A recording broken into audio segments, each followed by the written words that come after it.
What's going on, everyone? It's Ben from YGF from Zero back with another vampire format video, and this is going to cover a deck that is fairly popular, and I can see why after playing it, and that is Goblin Attack Force Beatdown. Now, it's not just Goblin Attack Force Beatdown, we also got Giant Orcs in here as well, but basically the idea of this deck is that you're playing Giant Orcs, you're playing Goblin Attack Force. Normally these monsters switch to defense mode after attacking, but we're playing things like Skill Drain and things like Final Attack Orders to prevent that from happening. And this is a very neat strategy, and it can get really aggressive. And in a format where the name of the game is getting aggressive, this can be very, very good. So let's just go through the card by card real quick and explain my specific decisions, some of which may be a bit controversial, but I stand by. So first off, we've got our monster lineup. We've got Giant Orcs, Goblin Attack Force, 3 copies of each. These are your bread and butter for the deck. You bring these out, just hit in. This can be very strong also against another very powerful card in this metagame, which is Gravekeeper's Spy. These guys can beat over that. And also, if a Gravekeeper's Spy is brought out under final attack orders, then that monster will switch to attack, so you can potentially get in for more damage. So these are very nice for that reason. Goblin Attack Force is also searchable off of Reinforcing the Army, which is a very nice search off that. And it's just very, very powerful and can get aggressive really quickly. For our non-sort of big beater monsters, we've got Exiled Force here, which does work under Skill Drain, which is very nice. We've got Fiber Jar here, which can serve as a reset. Kind of a non-bow with Skill Drain, but, we're only playing 2 Skill Drain, as I'll explain later. So hopefully it won't come up too much. And also, I figure, you kind of need to have a reset button here. This deck does go in for a lot of damage, but if you don't have your continuous traps up, then it can be very, very vulnerable and lose a lot of cards. So I like having Fiber Jar in here as a reset button, but maybe if you build this deck yourself, you'll take this out. For the other cards here, we got Injection Fairy Lily, we got Sangan, we got Sinister Serpent, not Sangan, Tribe Infecting Virus, and Witch of the Black Forest, and Sangan can search out things like Lily, can search out Tribe if you're a witch, and also both can search out Sinister Serpent. Now, I'm not really sure how I feel about Sinister Serpent here. I think I'd probably cut in the future. The reason we have it here is because we are playing Tribe, which I do think is good enough to include here. But maybe we should cut Tribe too. This deck is still, a work in progress. Maybe things like, Zombira would be better here to search off of Rhoda as well. But I do think that, having Tribe and Serpent is pretty decent and can clean up the board in some awkward situations. So I think ultimately this is fine. But yeah, the non-beaters are kind of iffy. Like, I'm still experimenting with them, and you could definitely swap in other things here instead. For these spells, we got Change of Heart, Confiscation, Dark Cold, Delinquent Duo, Graceful Charity, Heart of Feather, Mirage Nightmare, 3 MSTs to pair with the Mirage Nightmare, Monster Reborn, Painful Choice, Pot of Greed, Raigeki, 2 Reinforcing the Army, Snatch Deal, and Forceful Sentry. The name of this game is Aggression, and we're only playing 13 monsters here, but we are playing these 2 Rhodas that basically up the count to 15. That's also why we're playing things like Snatch Steal, which some decks have cut in this format. We do just want to keep getting aggressive, take our opponent's monster, get in for a ton of damage.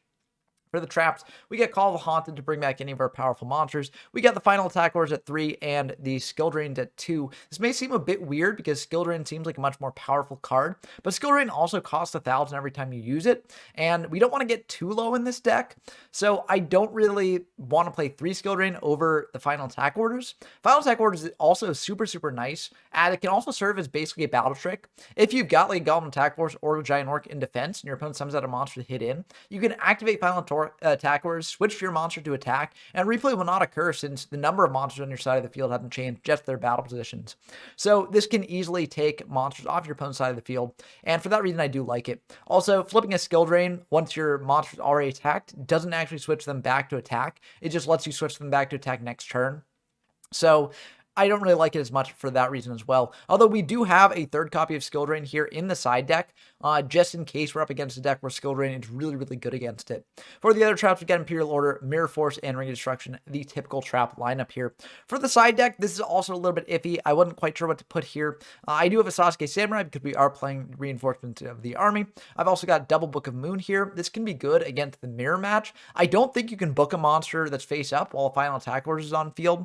But before that happens, we can book one of their monsters and then attack over it with one of our own monsters potentially. So I do like this in the mirror if that comes up.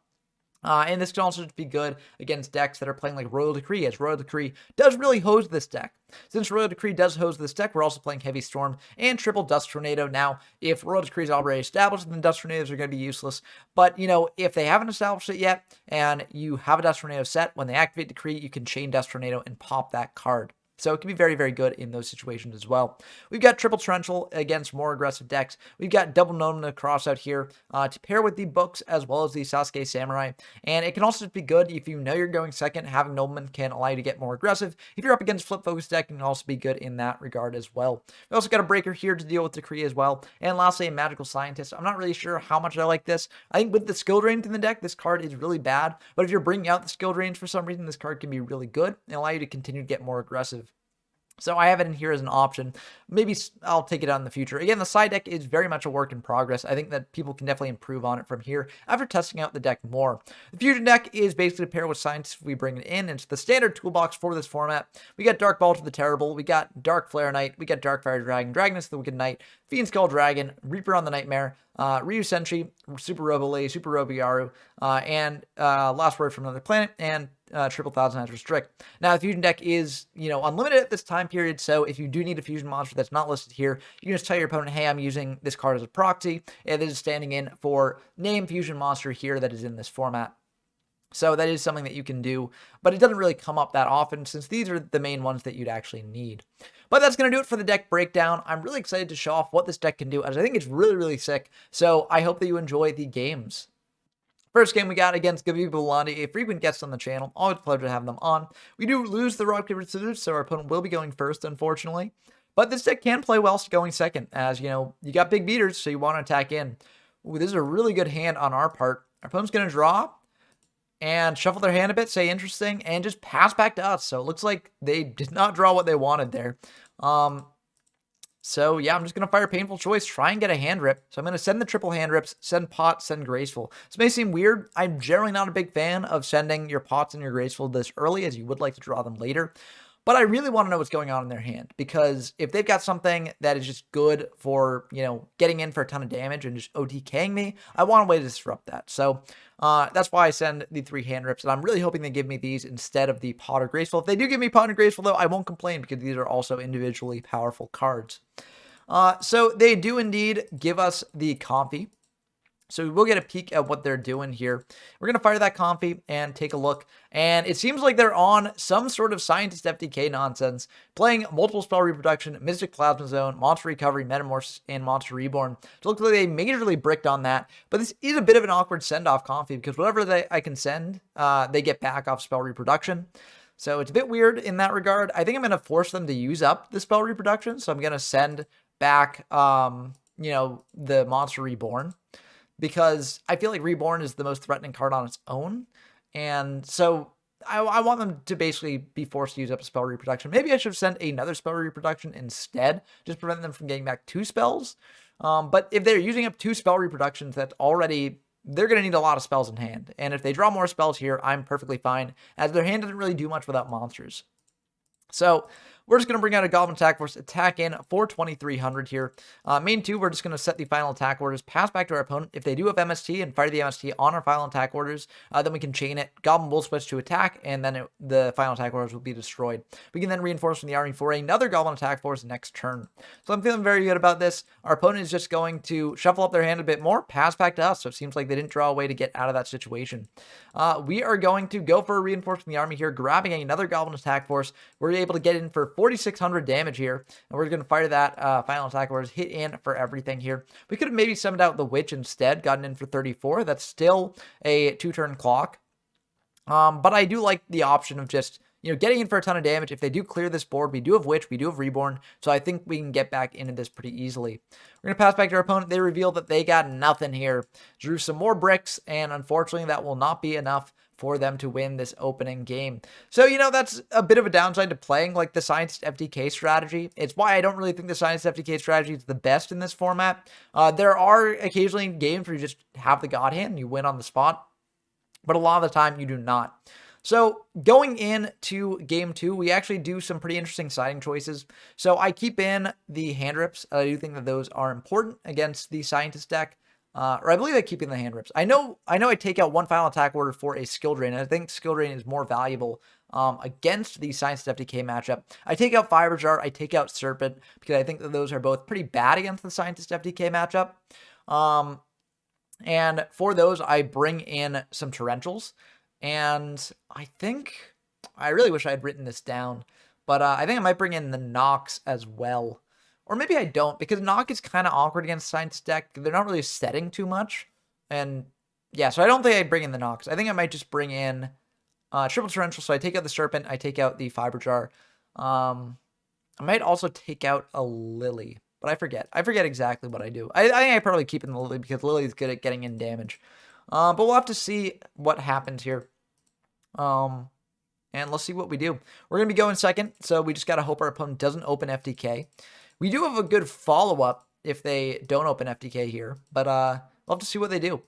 They are going to fire Terraforming, search out Mystic Plasma Zone. It's a bit worrying, but this might just be for deck thinning. I'm going to fire a Legendary Ocean, then set one, which is likely the Catapult Turtle, because, you know, that's what you do with this. And then they're going to fire a Metamorphosis. Now, Catapult Turtle in hand will be level 4, and if it was face up on the field, it would also be level 4. But while it's set, you know, Legendary Ocean does not reduce its level, so Metamorphosis will be able to tribute it and bring out a level 5 monster. So they'll bring out a Dark Bolter, the Terrible, which would normally be very terrifying against a typical vampire deck. But here I think we're doing pretty good. We're going to bring out a Giant Orc here, attack into the Dark Bolter. Now we could have brought out Exiled Force instead, popped it that way. Maybe it would have been a little bit safer, but I want to get our opponent to use up their back row here, and they do indeed. They're going to use up Offerings to the Doomed. They don't get a draw next turn, and since they weren't able to kill us last turn, I feel like they won't be able to kill us this turn either, so I feel ultimately pretty fine about this. We're going to fire Mirage, then set 3, pass back to our opponent. We can't activate Graceful because they'll just negate that with Dark Bolter, but Skill Drain will be pretty nice for next turn. Mirage is going to go off. We're going to draw 3, and we don't draw an MST, so maybe I actually should have held the Mirage, and just because Exiled Force can clear the Bolter. But I figured that I've got enough draws into things that clear Bolter on its own anyways, that it should be fine here. And we've got Graceful as well, in case we do have to discard things. Opponent's going to fire a Mystic Plasma Zone here, buffing up Bolter to 2,500, and now we can't easily clear it, so this is actually a bit worrying for us. If we do lose the Exiled, then we lose our way to get rid of Bolter, so maybe we should have played around this, as we did know about the Mystic Plasma Zone in hand. Luckily, we draw MST here, so that will clear the Mirage, and we'll be able to keep our entire hand here.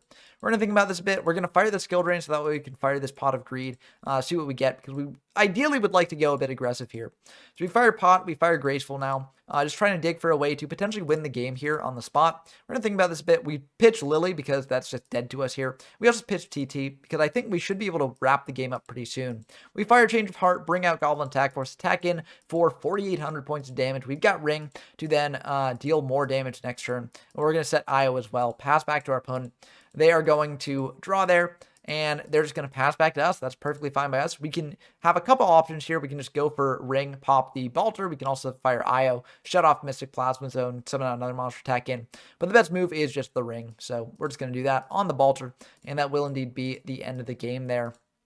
So, very, very good game for our parts. Our opponent really bricked, and that is one of the flaws of Science FTK here. But our deck is built to sort of punish those strategies, so that we can get really aggressive, drop our opponent's life points down by a lot, and prevent them from being able to actually pull off the FTK if they, draw it later in the game. So very, very good first match for this deck, but of course this isn't really against like a meta threat here. So let's see what this deck does against a more typical sort of deck in the format. Okay, we've got a game in Soul 65, and I know I said this would be a more typical match in this format, but, Soul is known for bringing a bit of spice, so it might not be as typical as you might assume. That being said, this will probably be a bit more of an aggressive deck as opposed to the, Science's FDK deck that we faced before. And we are going first, and we got a really good opener here. We're going to fire Pot. We draw Graceful. That is really good. We're going to set Sangan, set Snatch, pass back to our opponent. This might be a bit weird. If you're looking at this, you might wonder, why didn't I commit final attack orders here? But the reason I did this is because I want them to summon out a thing, destroy Sangan, so we get a search, grab Sinister Serpent, fire Graceful, pitch the Serpent. I feel like that's pretty good. If they do summon out Warrior Lady and attack into our Sangan, then at least our Giant Orc is still preserved here, and so we're not losing a big beater. I'm not the most upset about that, because then we get in for a lot of damage next turn. So I feel like it's still pretty good. And we don't actually need to commit final attack orders now. It's actually better to serve as like a battle trap, basically. So once Orc has already been switched to defense, we can commit final attack orders, then activate it when they attack into it. So I feel like this is ultimately fine. Our opponent is going to think about this a bit, and they're going to bring out the Warrior Lady indeed. Attack into our set here. It is indeed the Sangans. They're going to think about this, and they're going to let that go through. Okay, we are perfectly fine with that. We're going to search out this Serpent as we plan to. And now our Graceful Charity is a lot better. They're just going to pass back to us. We got Comfy, which is really good. We're going to fire that just to inform our discards a little bit more. And they're not going to be adding more cards to hand here because they've got DD Warrior Lady already. So I feel like this is the right thing to do. Looks like they're also on a bit of a Last Will strategy, and they are playing Scientists. So things could get potentially pretty scary for us if we pick the wrong thing here. Now, Dark Hole is a bit worrying, and it is a bit scary, so we could send the Dark Hole. But I feel like I'm honestly not too threatened by Dark Hole. We've got Reinforced in the army to get like a Goblin Attack Force to be even more damage and pressure on field. So like if they clear one of our monsters, I think we're still fine. Breaker is annoying. That can pop our final attack orders, but we've also got Snap Steal here. So like whichever one of these they pop, I feel okay about that. Because like we still have the other to deal with the Breaker essentially. Reinforcing the army can be annoying because they get another like DD Warrior Lady, which would be bad for us. And Scientist could also be annoying, but honestly, Scientist is not the most threatening card here because like best they could probably do is either bring out, it would probably be to like bring out a Dark Flare Knight, crash into Orc if we go for that line, and then get in for 300 damage. So I'm not too scared of that. But I do send the Scientist either way here. I think because the Last Will is a bit scary, and if they draw into another Last Will and they've got Scientists on field, then this could be really bad for us. So, yeah, I think maybe this was not the right pick, as I do think, yeah, I don't know. I get why I did it, but maybe Dark Hole would have been the better pick, or Last Will, because that is a scary card here as well. But I send the Scientist. I don't think it's a terrible pick, but it is maybe not the best one. We draw Duo off the Graceful. That is really good here as well. We're going to pitch a Serpent and pitch this Orc because we do have Reborn to bring back Orc here. We could potentially go for a game shot. We're going to fire this Duo here. Just try and snipe the Dark Hole out of hand. Unfortunately, we hit this Rhoda, so it won't quite be the best. But yeah, if we had kept the Scientists in their hand, then we could have been able to deal a lot of damage here and prevent them from really getting too many profitable effect uses of the Scientist. But yeah, as is, we're not going to go in all in here. We could have like reinforced the army out our Goblin Attack Force, Snatch Shield, the DD Warrior Lady, and then Reborn the Giant Orc, gotten in for a ton of damage, and then just passed back to our opponent and said like, you know, what are you going to do here? But yeah, that's not really the best option here right now. So we're going to think about this a bit. We're just going to bring out an Orc, attack in to the DD Warrior Lady here. And they are indeed going to banish that. That is fine by me. I'm just going to set this final attack orders as a bit of a bluff. We want Breaker to hit final attack orders, so that way we can fire Snatch Steal on it and take it over. So that's why I said it that way. Our opponent's going to think about this a bit, and they are going to summon out the Breaker, and they are indeed going to pop our original back row here, but they are going to roll for it. So we did introduce a bit of uncertainty there. Unfortunately, I think popping the original back row was the right play because, you know, you got to figure if someone sets something into a known Breaker that they want you to pop their other back row. So, but they're just going to attack in for 1600 here. And then they're just going to pass back to us. We draw an MST, which is pretty decent. We're going to use Rhoda, search out a Goblin Attack Force, and we'll just attack over the Breaker. We've now got the final attack orders here, so that means that we can switch our Goblin Attack Force back. We could have potentially gone aggressive with the Reborn, but again, we know about the Dark Hole, so I don't really want to do that.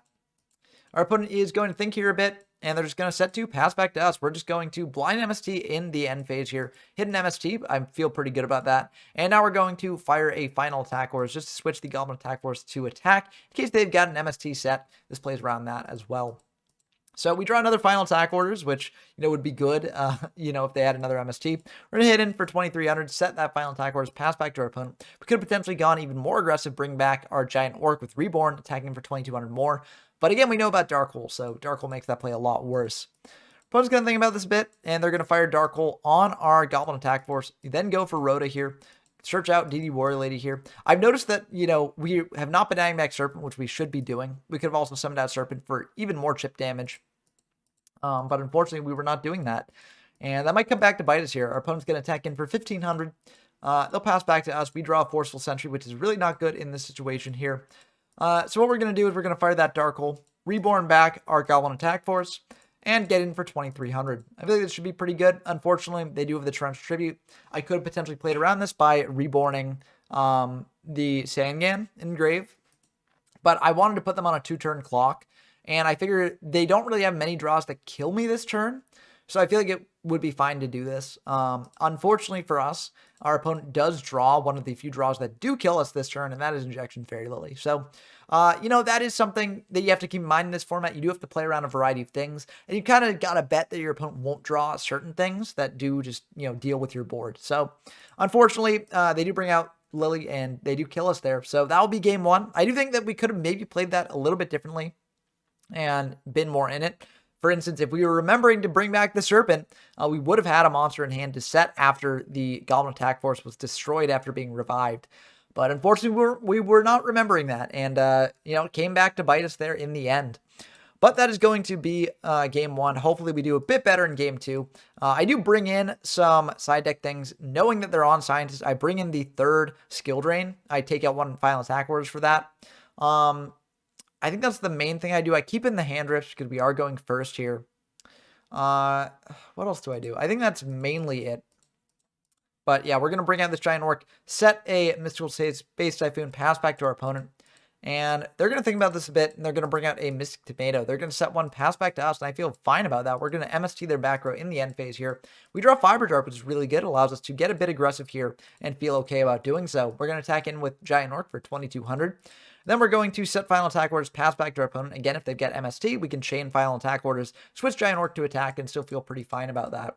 Opponent's going to bring out a Skilled Dark Magician attack into our Giant Orc here, and we got Final Attack orders, so that will switch the Orc to attack, destroy the Skilled Dark Magician, and deal 300. They're going to set one, pass back to us, and we are just going to get aggressive here. We're going to fire the Reborn here, bring back that Skilled Dark Magician, and try to get in for a lot of damage here. If they got Mirror Force, we can set Fiber Jar. Feel fine about that. Looks like they've got Call of the Haunted, so we could potentially not attack into this tomato, but I'm just going to do it anyways because, I want to get in the damage. We've got Fiber Jar to reset the board afterwards, so I feel fine about doing this. So we will deal a fair amount of damage, and they will be able to bring out Witch, but Witch will remain in attack, so they can't switch to defense, so we can get in for even more damage next turn. We're going to set a Call of the Haunted here. A bit risky if they've got like Harpy's Feather Dust or a Heavy Storm. But if they've got like Raigeki here, we can then fire Call of the Haunted later when they go to battle to bring back the Giant Orc and feel fine about that. So our opponent is going to think about this a bit, and they are going to fire Dark Hole here, which will clear the board, which will also get them a search here. And so they'll search out a Breaker the Magical Warrior. It's a bit unfortunate. They can summon up Breaker and then try and pop our unknown back row, and they are indeed going to do that. So unfortunately, we do lose the call, and we're not able to bring back the Orc. So they will be able to get in for 16 here, but we got Fiber Jar, so I feel fine about this. We draw a Mystical Space Typhoon here, so we're just going to set that Fiber Jar, set MST, pass back to our opponent. I feel pretty good about this. Until they think about it and then fire Rhoda. Now, if they search out Exiled Forces, is really bad for us. We need this Fiber Jar to get back into the game. But they might search out DD Warrior Lady. And if they search out DD Warrior Lady, I think it's not a bad pick for them because we haven't used up Sangan or Witch, and both those cards are very annoying for them to deal with. So it makes sense for them to go for that as well, because also, if it is Sangan or Witch, they get super punished for searching out Exiled here.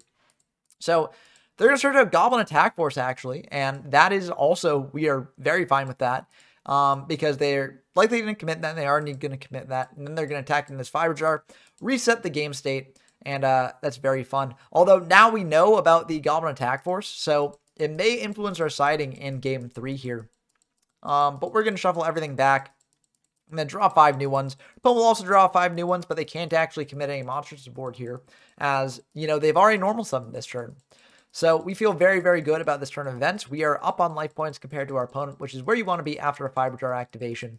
And let's see what they do for the rest of the turn here. They are going to set 2 and fire Mirage. That is pretty good. They'll be able to draw 2, and we don't have a way to stop that. So we're going to think about exactly what to do here. We're going to fire Painful here. And they do have IO to shut off our Painful, which is perfectly fine. We can bring out this Witch, attack in for 1100. And then we can set up a Mirage of our own, set our entire hand, pass back to our opponent. If they let the IO lapse, then we get to draw off Mirage, because they have to decide that before we get to, resolve our Mirage. And if they, do let IO resolve, or if they do keep IO on field, then they can't fire Harpy's Feather Duster and clear our entire back row. So I feel perfectly fine about this. So our opponent is going to, think about this a bit, and they will keep IO up there because they don't want to discard off Mirage. They're going to set 2, pass back to us. We draw a Goblin Attack Force, which is really good here. We're going to switch Witch to defense, and this is actually a fun little way to play around Mirror Force here. We can attack in first with Goblin Attack Force. They're going to think about this, and they aren't just going to let that go through. They're not going to banish, which is perfectly fine by us. And we're going to fire Final Attack Orders here to switch the Witch to attack during the battle phase, so that way we can get in for 1100. I really like this. It's another sort of cheeky application of Final Attack Orders. Another reason I really like the card. Opponent does have Call of the Haunted, though, so that will bring back the DT Warrior Lady. So that explains why they didn't banish there. Kind of unfortunate, but now we get to do the fun play where, like, if they attack into our Witch with Warrior Lady, we can fire Skill Drain, and, we get the search off Witch there, and they've got the DT Warrior Lady exposed, so I feel pretty good about that. Our opponent's going to fire or bring out Tribe. They're going to pitch, and they're going to call Warrior. And now I could potentially fire Skill Drain here and keep Goblin and Warrior Lady on field. I think that maybe would have been the better choice to do. But I can also get a search off Witch here once they attack into it. They're clearing their own Warrior Lady with the Warrior call. So I feel like this is ultimately fine for us. They are indeed going to do that. And we do let that go through. And they're just going to pass back to us. They don't want us to get the search off Witch. We're going to set this IO, which is a really, really good card. And I feel perfectly fine about this. They're just going to keep burning themselves for 700. They keep IO up. If not, then we get the Mirage draws here. And we are really, really in a good position. They're going to let the IO go, so we do get to draw 4. Unfortunately, they do have MST for our Mirage, which is kind of unfortunate, but we are still in a very good position because we got this Witch here.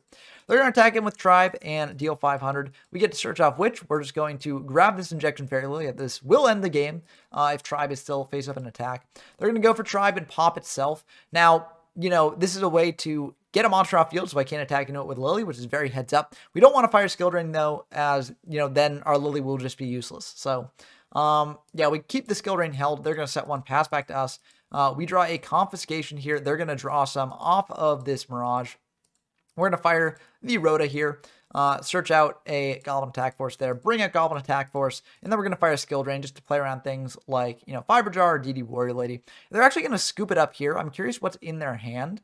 Looks like it's all monsters. But they only drew 2 off Mirage. So I feel like there are ways around this. They could bring in Exiled Force, pop the Goblin Attack Force. Injection Fairy Lily, it cannot use its effect. So I feel like they were definitely still in this game. But I get why they conceded there. It's just, I feel like they didn't have to concede there. And that will be the end of the game. And I mean, they were very far behind, so we were likely going to win that anyways, but you never know. Given the amount of power cards in this format, you never know until you know. So for game 3, we actually side out the hand rips and we bring in some text. We bring in Book of Moons and Nox. The Book of Moons are here because I want to be able to flip down our opponent's Goblin Attack Force so we can get over it with our own. But I don't really like how Book of Moon plays with Final Attack Orders. I think Final Attack Orders will prevent Book of Moon from being activated on a monster because it will be face up, and the face-up attack position monsters cannot have their battle position changed, which is what Book of Moon does. So it kind of plays badly with Final Attack Orders, but I kept them in anyways, so we'll see exactly how it goes. Opponent's going to bring out a Skilled Dark Magician here. We draw a Goblin Attack Force. We're just going to bring that out, attack into the Skilled Dark, and deal 400 to them. We are then going to set our entire hand, fire Mirage, and pass back to our opponent. This is pretty good for us. They're going to think about this, and they are just going to let the Mirage go through. We're perfectly fine with that. Unfortunately, we don't draw a way to out our Mirage, so we will likely be discarding here. Opponent's going to fire the Last Will, go for an Exiled Force, popping our Goblin Attack Force, and bring out a Witch of the Black Forest. That is ultimately fine. A little bit annoying for us, but, we don't want to ring it. We don't want to book it, so we are doing perfectly fine here. And we likely will have another monster in hand here to beat over the Witch next turn. We draw Graceful Charity, and we will be discarding 4 here, I believe. Or no, we're discarding 3 here. Yeah, we're discarding 3 here. So they're going to, hit 3 out of our hand. And they hit some pretty good ones. They hit the beaters, which is a bit annoying for us as we did want to stick a beater on board and just get attacking in here. We're going to go for Graceful. They've got IO, which is a bit rough. But honestly, this is fine for us because we've got Fiber Jar here. So, unless they've got a way to deal with Fiber Jar, then we are feeling pretty good. They're going to pay the 7 for IO, tribute sets here, trigger Witch, and search a Magical Scientist. So it looks like they're setting up for a Scientist FTK next turn, or OTK, I guess, because it's not turn 1. And if we didn't have Fiber Jar here, that might have been pretty bad for us. Luckily, we do indeed have Fiber Jar here, so we'll be able to flip that up, shuffle everything back, and they are going to fire Ring just to deal 500 points of chip damage here to both of us, which I think is fine. But we are perfectly fine with this. We're going to shuffle everything back here, and we are going to hopefully get some good draws and get something that can actually beat in for a ton of damage here. We do draw a Giant Orc, which is very nice. We'll be able to summon that out, tag in for 2,200. And feel pretty good about that. We also do have this Painful Choice here, but with a lot of the hand rips sided out is a bit less good. Still, I think we have at least one. I think we've got a Forceful Sentry. Yeah, we do have Forceful Sentry in the deck, so, there's that. We're going to send Forceful Sentry, double Rhoda, and double Goblin Attack Force. We've got one Goblin Attack Force left in deck to search off Rhoda. And we're doing this because we want to guarantee a Goblin Attack Force in Grave, because Reborn plus Orc, that will be 4,500 damage. If they give us a Goblin Attack Force, that'll be 4,600 damage. And we've got Change of Heart, so we can take control of whatever they bring out and get in for game pretty easily after that. So they give us a Goblin Attack Force. That is ultimately fine. We'll add that to hand, summon that out, Reborn back a Goblin Attack Force there, get in for 4,600 points of damage. So, this will likely be very close to the end of the game. We don't have a way to switch these back to attack yet, but we don't really need it right now. We're going to set this IO pass back to our opponent, and they're going to think about this. And the reason I don't set the Change of Heart, if they want to fire like Duo, or if they want to fire like Comfy, then they are taking 1,000, so they're going down to 800, which is honestly fine for us. They're going to go for Dark Hole here. We're just going to fire this Imperial Order just in case. And our opponent's just going to summon out a Tomato, eat one of our Goblin Attack Forces. That is ultimately fine. They're going to set one pass back to us. We draw a Ring, which is the end of the game. I get a little bit cheeky here. I really shouldn't have done this. If I was going to just, try and win the game here, I shouldn't have summoned out this Giant Orc, as that plays into Torrential Tribute. If they've got Torrential Tribute, then we just lose from doing this play, basically. Or we don't quite lose, but, we don't automatically win, like we do just by setting Ring. We'll attack in to this Mystic Tomato here, dealing an additional 800. And switching the Orc to defense, they're going to bring out a Witch of the Black Forest here. And we're just going to set the Ring in case they've got Dust Tornado and they want to snipe one of our new back row. And, we're going to pass back to them. But in their draw phase, before they do anything, we're just going to fire Ring on our Orc. And that should be the end of the game. They don't really have a way to interrupt that because of Imperial Order, unless the set is like Raigeki Break. But yeah, this should just be all she wrote. And it will indeed be all she wrote. They had a Change of Heart there as well, so we both had Change of Heart, which is kind of funny. But that will indeed be the end of the game. Oh, they had a lot of power spells. Yeah, but IO does shut that down. So I think these were a very good showing for this deck. We didn't face the Warrior Control deck that is the meta for this format. But I do think this sort of deck that we saw from Soul here, it is closer to meta than the Science FTK deck. And our deck did pretty well against it. I felt pretty in control throughout the game with this deck. I think that because Vampire format is such an aggressive format, an aggressive deck like this can be really, really good. And I think that this deck really surprised me. So I really like it. I think it's a solid, at least tier 2 option, if not higher. Now, there are some things that deal with this deck, like Royal Decrees can be really bad for this after siding. Luckily, we didn't get to see any Royal Decrees here against us, but that is really annoying for us to deal with, and we can't really deal with it that well. But as time goes on, I'm sure that people playing this deck will be able to figure out ways to get around Decree. But I really like this deck. It did a lot better than I expected, and I encourage you to experiment with it in the future if you are interested in this format.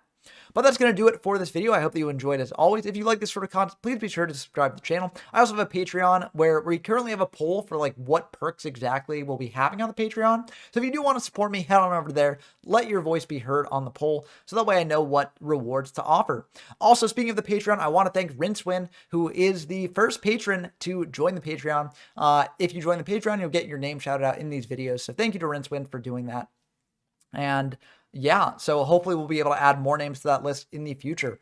Also, if you want to play this format or any of the other formats I featured on the channel for yourself, head on over to the YGO0 Discord server, linked in the description down below. But that's going to do it for this video. I hope you enjoyed as always, and until next time, I've been Ben from YGO0, and I'm signing off.